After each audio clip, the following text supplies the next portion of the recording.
안녕하세요. 이교수의 책과 사람 크리에이터 이현정입니다. 오늘은 지난 시간에 이어 가재가 노래하는 곳 두 번째 시간을 이어가도록 하겠습니다. 지난 시간까지 우리는 카야의 배경과 주변 인물들에 대해서 살펴보았는데요. 엄마, 언니 오빠들, 마지막으로 아빠까지 모든 가족에게 버림받고 7살 때부터 혼자 생활을, 아니 생존을 해내가야 했던 소녀 카야. 사람들은 그녀를 습지소녀라는 뜻을 가진 마쉬걸이라고 부르곤 했습니다. 학교를 단 하루 다녔던 그녀에게 오로지 홍합과 훈제 생선을 팔아주는 흑인 상점주인 점핑만이 기댈 수 있는 어른이었는데요. 백인 사회는 카야가 문명에서 벗어나 있다는 이유로 그녀를 비웃고 야만인이라고 낙인 찍으며 전혀 돌보거나 동정조차 베풀지 않습니다. 그런 그녀에게 첫사랑이 싹트는데요. 바로 그녀에게 소중한 새 깃털을 선물하고 또 글자를 가르쳐준 테이트입니다. 테이트와 카야는 함께 즐거운 시간을 보냅니다. 둘이 그럴 수 있었던 건 둘 다 순수한 마음으로 서로를 원하기도 했지만 모두 생태 습지의 동식물에 열정적인 관심을 가지고 있었기 때문입니다. 그러나 안타깝게도 테이트는 결국 카야를 떠나게 됩니다. 테이트는 대학에 진학하는데 생물학자가 되고자 하는 열망 속에서 카야와 만나기로 한 약속을 어기기 때문이죠. 테이트는 카야만큼 자신을 매혹시키고 사랑하는 여성이 없다는 것을 알지만 생물학자가 되고 싶은 조급한 마음에 주말에 카야를 만나는 대신 교수들과 탐사 여행을 떠납니다. 테이트와 삶과 사랑이 같은 말이었던 카야에게 테이트의 떠남은 충격과 상실로 다가옵니다. 다시는 아무도 사랑하지 않고 아무도 믿지 않겠다고 카야는 다짐합니다. 이 책의 묘미 중 한 가지는 저자가 동물학자인 만큼 곳곳에 동물의 행태와 관련된 흥미로운 사실들이 다루어지고 있다는 것입니다. 이번에 제가 읽어볼 부분은 동물 행동학과 관련되면서도 동시에 어쩌면 이 책의 복선이 될 만한 내용을 담고 있습니다. 석호는 삶과 죽음의 냄새를 동시에 풍겼다. 약속과 부패가 유기적으로 난잡하게 얽혀 있었다. 개구리들이 꾸룩꾸룩 울었다. 카야는 탁한 눈으로 멍하니 밤에 낙서하는 반딧불을 바라보았다. 병에 반딧불을 잡아 수집한 적은 없었다. 병에 가둘 때보다 풀어놓고 관찰할 때 훨씬 더 많이 배울 수 있다. 암컷 반딧불은 꽁무니의 불을 깜빡여 수컷에게 짝짓기 준비가 되었다는 신호를 보낸다고 조디가 말해주었다. 카야는 문득 벌떡 일어나 앉아 주의를 집중했다. 암컷 한 마리가 암호를 변경했다. 처음에는 올바른 줄과 점의 조합을 반짝거리며 자기 종의 수컷을 끌어들여 짝짓기했다. 그러다가 언제부턴가 다른 신호를 반짝거렸고 그러자 다른 종의 수컷이 날아왔다. 그 암컷의 메시지를 읽은 두 번째 수컷은 짝짓기 의사가 있는 자기 종의 암컷을 찾았다고 확신하고 암컷의 머리 위에서 채공했다. 하지만 벼랑간 그 암컷 반딧불이 다리를 뻗더니 입으로 수컷을 물어 잡아먹었다. 6다리와 날개 2쌍을 모조리. 카야는 다른 반딧불을 바라보았다. 암컷들은 원하는 걸 얻어낸다. 처음에는 짝짓기 상대를, 다음에는 끼니를. 그저 신호를 바꾸기만 하면 됐다. 여기에는 윤리적 심판이 끼어들 자리가 없다. 악의 희롱이 끼어들 자리가 없다. 다른 참가자의 목숨을 희생시켜 그 대가로 힘차게 지속되는 생명이 있을 뿐이다. 생물학에서 옳고 그름이란 같은 색채를 다른 불빛에 비추어 보는 일이다. 1965년, 시간은 점점 더 살인사건이 일어난 시기인 1969년에 다가갑니다. 이제 19살, 카야는 축구를 하는 남자 청년들 사이에서 한 명에게 눈길이 머뭅니다. 저자는 말합니다. 카야의 마음은 다른 곳을 향해 있었지만 욕망이 이끌리는 방향은 달랐다. 카야의 심장이 아니라 몸이 체이스 앤드루스를 주시했다. 카야는 이미 테이트에게 버림받은 뒤 사랑의 마음을 내어주지 않기로 한 다음이었습니다. 그러나 너무 외로웠고 사랑이 아니더라도 마음의 텅 빈 공간을 채우고 싶었습니다. 어느 날 체이스는 함께 소풍을 가자며 카야를 데리고 먼 바닷가의 모래사장으로 갑니다. 체이스는 하모니카로 시시껄렁한 노래를 몇 곡 연주하고 집에서 싸온 프라이드 치킨을 카야에게 줍니다. 그리고는 카야에게 키스하더니 바로 블라우스를 치켜들며 마구잡이로 관계를 시도합니다. 이건 너무 급작스러웠다. 그저 피크닉을 가서 마시걸과 교미를 하겠다는 속셈. 조류의 수컷이라도 먼저 한참 구애를 하는 법이다. 화려한 깃털을 과시하고 정자를 짓고 근사한 춤과 사랑 노래를 부르고. 그래, 물론 체이스도 만찬을 차려오긴 했지만 카야는 식은 프라이드 치킨보다는 값진 여자였다. 그리고 딕시를 러브송으로 쳐줄 수는 없다. 이런 식으로 끝날 줄 미리 알았어야 했는데 포유류 수컷은 발정이 났을 때만 암컷 근처에 얼씬거리는 법이지. 헐어빠진 욕설을 내뱉으면서 악다구니를 뿌리며 욕을 퍼붓는 동안에는 흐느낌이 치받쳐 올라오지 못한다. 하지만 어떻게 해도 불타는 수치심과 날카로운 슬픔이 멎지 않았다. 누군가와 함께 있고 싶다는 소박한 희망, 누군가가 자신을 진심으로 원하고 어루만져주고 끌어당겨 품어주면 좋겠다는 소망. 하지만 이렇게 다급하게 더듬는 손길은 나눔도 베품도 아닌 그저 포획일 뿐이다. 지난 일부에서 말씀드렸다시피 이 소설은 카야의 성장소설과 별도로 1969년과 1970년 사이에 전개되는 보안관의 살인사건 수사와 법정 드라마가 다른 한 축으로 전개됩니다. 잠시 시간을 앞으로 돌려 1969년으로 가면 보안관 조와 에드는 점점 더 체이스 앤드루스의 죽음을 살인사건이라고 생각하며 그 용의자로 마시걸, 카야를 생각하고 있습니다. 그들은 체이스가 자살을 하거나 사고사는 아니라고 생각하는데 소방망루에 체이스 앤드루스의 발자국이나 지문이 남아있지 않았기 때문입니다.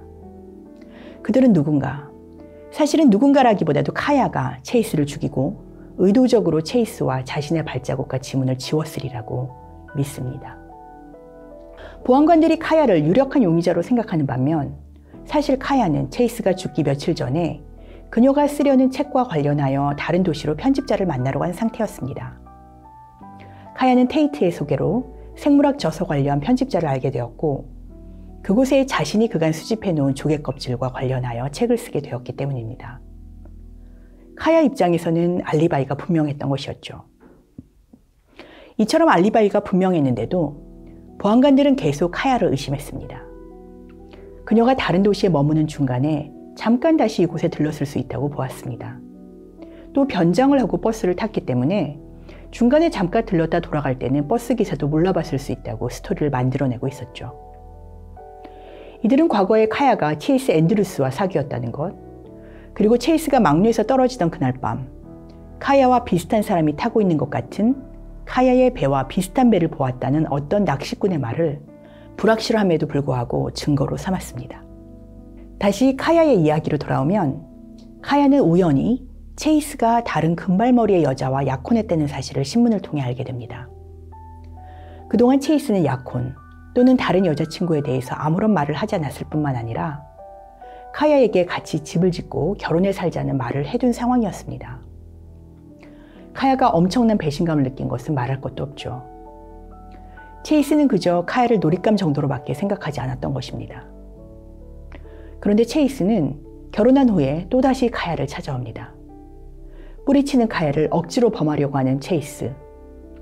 체이스에게 카야는 어째서 자신을 속이고 배신했냐고 따져 묻습니다. 카야, 너 같은 여자는 다시는 없을 거야, 다시는. 그리고 네가 날 사랑하는 것도 알아. 카야는 체이스의 손길을 무섭게 뿌리쳤다. 틀렸어.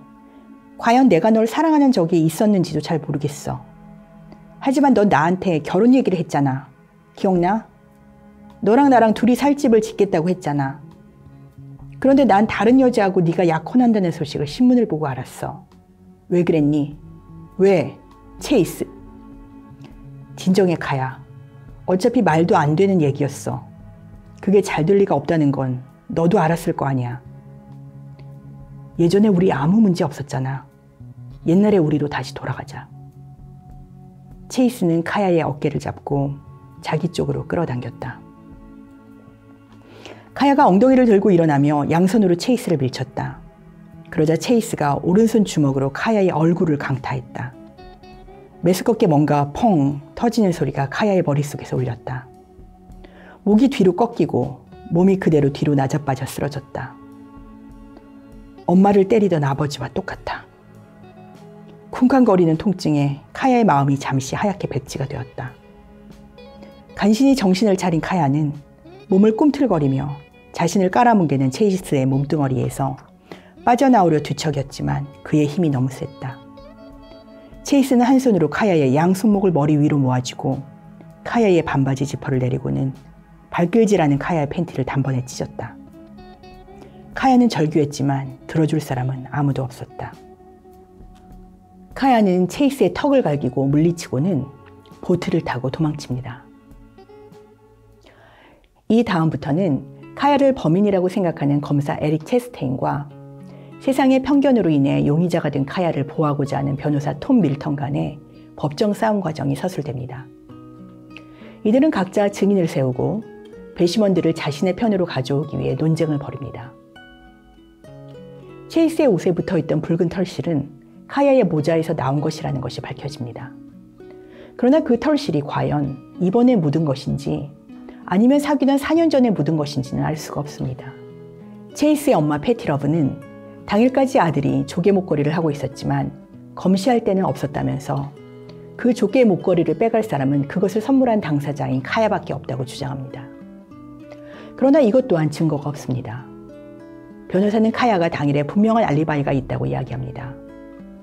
그러나 보안관들은 만일 카야가 서둘러 움직이고 뛰기도 했다면 충분히 다른 도시에서 이를 보고 나서도 이곳에 잠깐 들러 살인을 할 수 있었을 것이라고 말합니다.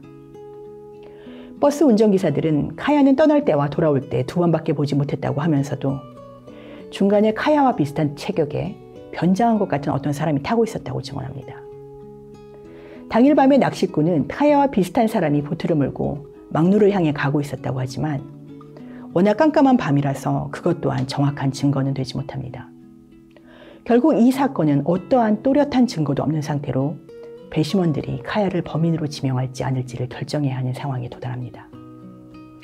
검사의 마지막 연설이 끝나고 배심원들 앞에 선 변호사 톰 밀턴이 마지막 변론을 합니다. 그 내용을 한번 읽어보도록 하겠습니다. 배심원석에 앉아 계신 신사숙녀 여러분, 저는 바클리코브에서 성장했고 지금보다 젊었을 때 마시골에 대한 황당무계한 이야기들을 많이 들었습니다. 그래요. 이 문제를 터놓고 이야기해 보도록 합시다. 우리는 그녀를 마시골이라고 불렀습니다. 아직도 그렇게 부르는 사람들이 많죠. 어떤 이들은 마시골은 반인 반늑대라고 속삭였고 유인원과 인간 사이에 잃어버린 사슬이라고 말하기도 했습니다. 어둠 속에서 그녀가 안광을 바란다는 얘기도 들었습니다. 하지만 사실 그녀는 그저 버림받은 아이였습니다. 유기되어 혼자 늪에서 배고픔과 추위와 싸우며 살아남은 어린 소녀를 우리는 돕지 않았습니다. 그녀의 하나뿐인 친구 점핑을 제외하면 우리 교회는 물론 지역사회 어떤 집단도 그녀에게 음식이나 옷가지를 제공하지 않았습니다. 대신 우리는 그녀에게 늪지 쓰레기라는 딱지를 붙이고 거부했습니다. 우리와 다르다고 생각했기 때문입니다. 하지만 신사숙녀 여러분, 우리와 다르기 때문에 캐서린 클라크를 소외시켰던 건가요? 아니면 우리가 소외시켰기 때문에 그녀가 우리와 달라진 건가요? 변론이 훌륭해서였을까요? 배심원들은 카야를 무죄 방면합니다. 그리고 시간이 흘러 카야는 테이트를 용서하고 둘은 결혼하며 집을 수리하여 두 사람의 작업실로 만들어 행복하게 살아갑니다. 이 책의 마지막 부분에는 카야가 66살이 되었을 때 채집을 위해 배낭을 메고 보트를 타고 나갔다가 그곳에서 조용히 숨을 거둔다는 이야기가 나옵니다. 그리고 법원 공무원이 출생증명서나 유언장이 있나 찾아보라는 말에 테이트가 집안 구석구석을 뒤지다가 우연히 장작더미한 비밀 공간에서 몇 가지 놀라운 물건을 발견하게 됩니다. 거기에는 시가 적힌 종이들이 가득한 봉투들이 있었고 어맨다 허밀턴이라는 이름이 적혀 있었습니다. 어맨다 허밀턴은 카야가 자주 읊던 지역의 시인이었는데 다름 아닌 바로 카야 자신이었던 것입니다. 테이트는 그 시 중에 다음과 같은 시가 있다는 것을 발견합니다. 이 시를 통해 결말은 여러분들께서 각자 추측하시면 되겠습니다. 반딧불. 그를 꼬드겨내는 건 밸런타인의 불빛을 깜빡이듯 쉬었지. 하지만 숙녀 반딧불처럼 그 불빛들에는 죽음의 은밀한 부름이 담겨있네. 마지막 터치. 끝이 아니야. 마지막 발자국 덧. 아래로 추락하네. 그 눈이 내 눈을 꼭 붙들다 끝내는 다른 세상을 보지. 그 눈이 달라지는 걸 봤어.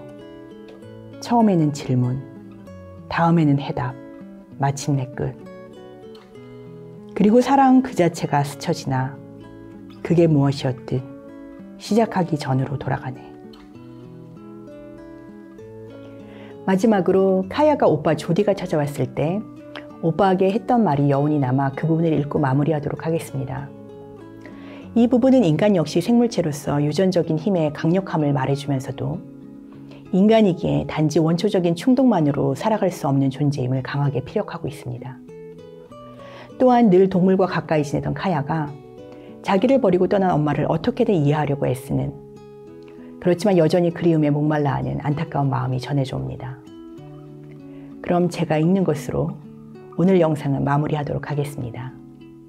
지금까지 영상을 지켜봐 주셔서 감사드립니다. 엄마가 떠난 건 용서해. 하지만 어째서 돌아오지 않았는지 모르겠어. 왜 나를 버렸는지. 오빠는 기억 못할지 모르지만 엄마가 떠나고 나서 나한테 앞니오는 배를 골거나 지독한 스트레스를 받으면 새끼들을 버리고 간다고 했잖아. 어차피 죽을 운명이니까 그 새끼들은 죽지만 앞니오는 살아서 상황이 나아지면 다시 번식한다고. 성체가 될 때까지 새끼를 키울 수 있게 됐을 때 말이야. 그 후로 책을 아주 많이 읽었어. 대자연에 저기 가재들이 노래하는 곳에서는 이렇게 잔인무도해 보이는 행위 덕분에 실제로 어미가 평생 키울 수 있는 새끼의 수를 늘리고 힘들 때 새끼를 버리는 유전자가 다음 세대로 전해져. 그렇게 계속 끝없이 이어지는 거야. 인간도 그래. 지금 우리한테 가혹해 보이는 일 덕분에 늪에 살던 태초의 인간이 생존할 수 있었던 거라고. 그런 짓을 하지 않았다면 우리는 지금 여기 없을 거야. 아직도 우리는 그런 유전자와 본능을 갖고 있어서 특정한 상황이 닥치면 발현되지. 우리의 일부는 언제까지나 과거의 그 모습 그대로일 거야. 생존하기 위해 해야만 했던 일들, 까마득하게 오랜 옛날에도 말이야. 어쩌면 원초적 충동이 지금 시대와는 맞지 않는 태고의 유전자가 아버지와 함께 사는 스트레스와 공포와 엄연한 위험에 반응해서 엄마가 우리를 두고 떠나게 내몰았을지도 몰라. 하지만 그렇다고 옳은 일이 되는 건 아니야. 엄마는 의지로 남는 쪽을 선택했어야 한단 말이지. 하지만 이런 성향이 우리 생물학적 청사진에 존재한다는 사실을 알면 심지어 실패한 엄마도 용서하기가 조금은 쉬워져. 다만 이렇게 보면 엄마가 떠난 이유는 설명이 되지만 돌아오지 않는 이유는 설명이 안 돼. 엄마는 왜 나한테 편지 한 통 쓰지 않은 걸까? 해마다 편지를 쓰고 또 쓰고 그러다 보면 결국 한 통이라도 내가 받았을 텐데.